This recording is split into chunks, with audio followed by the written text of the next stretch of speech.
This is the trade connection process. And the reason that we have a separate part just to try to connect with trade customers is, for those of you who ever had trade leads, you know what I'm talking about. Connecting with a trade lead can be the most frustrating part of any lead handling process. It's the most frustrating part of any lead handling process, not just trade leads, but especially with trade leads. Now, why is it that trade leads are less likely to reconnect with you than other website leads? I mean, these are website leads after all, and here's why. They got what they needed. See, when we gave them that value, they got what they needed, and now they don't need us. And so when you're trying to connect with a trade lead, you're trying to get them on the phone, you need to understand this. You need to remember this. This means we have to have a robust reconnection process that we're going to look at that's heavy on calls and uses specific templates and scripts directed at trade. We have to make them need us again. That's what you need to understand.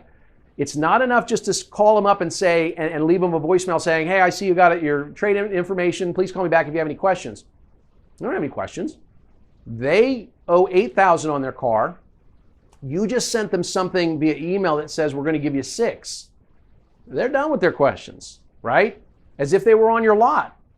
The difference is on the lot, we can roll in the negative equity and we can sell them a car.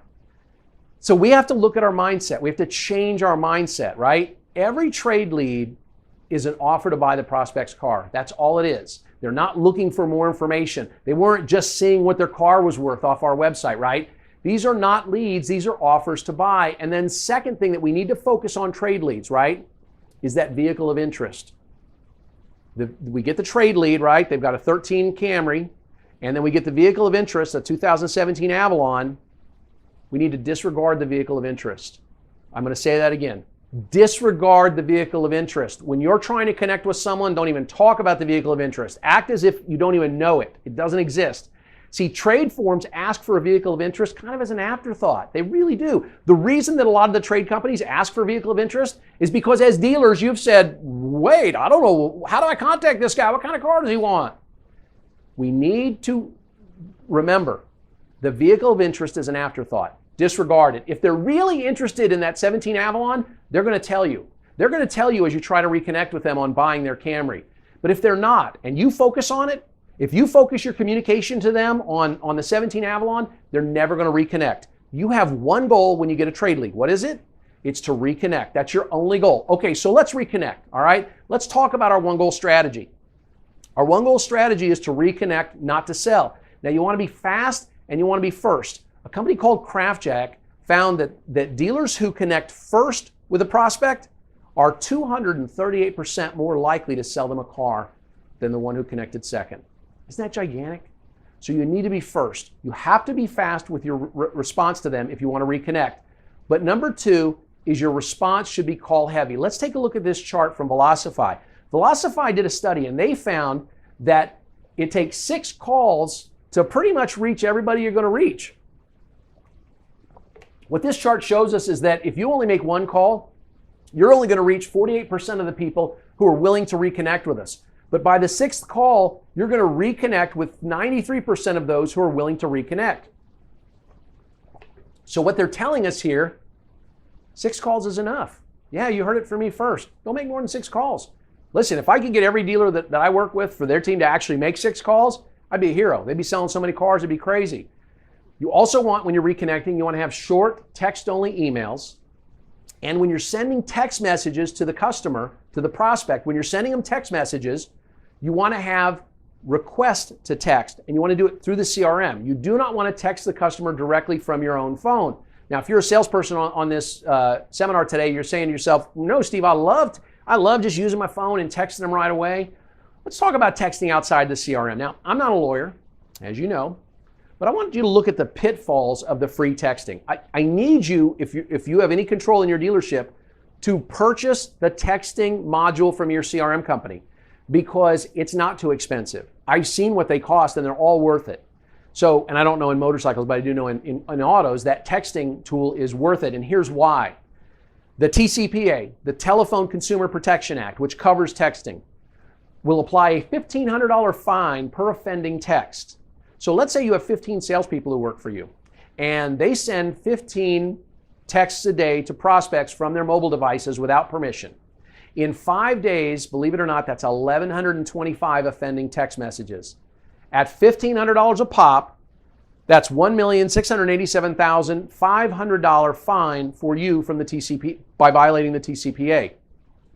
That's after 5 days. That CRM module doesn't seem too expensive now, does it?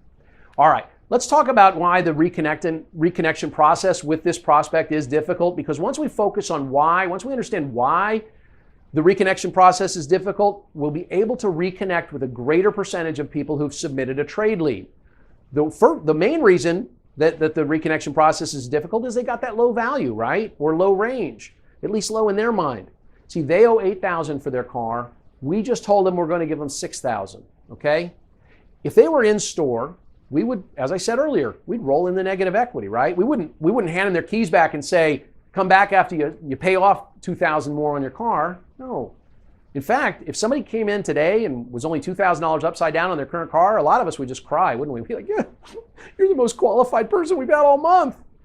We would sell them a car. But when they're sitting at home and they just found out you're only going to give them $6,000 for an $8,000 car, $8,000 in their mind, they're not going to reconnect. So we need to address that lower value in our templates. We need to talk about it only being a computer value, okay? We need to do that in our templates, in our voicemail scripts.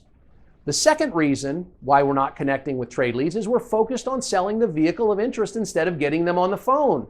We are the interested buyers. That's the way we need to look at these leads. We're the interested buyers. Change your focus. You're focusing on the wrong thing right now. And number three, we're making one or fewer calls. We have a weak process, right? We've got a bad process in place. We're making one call. They don't call us back. We cherry pick everything.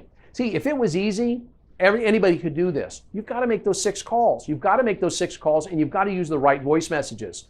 So let me show you my basic internet processes over the years, because I want to be very clear about the way that we connect with people today. On the far left, you are looking at my 2006 internet sales connection process. It was 150 days long, and that's the blue and the green together. And the green represents the phone calls, when we stopped making phone calls. In 2006, my internet sales process that I was teaching required phone calls through day 60.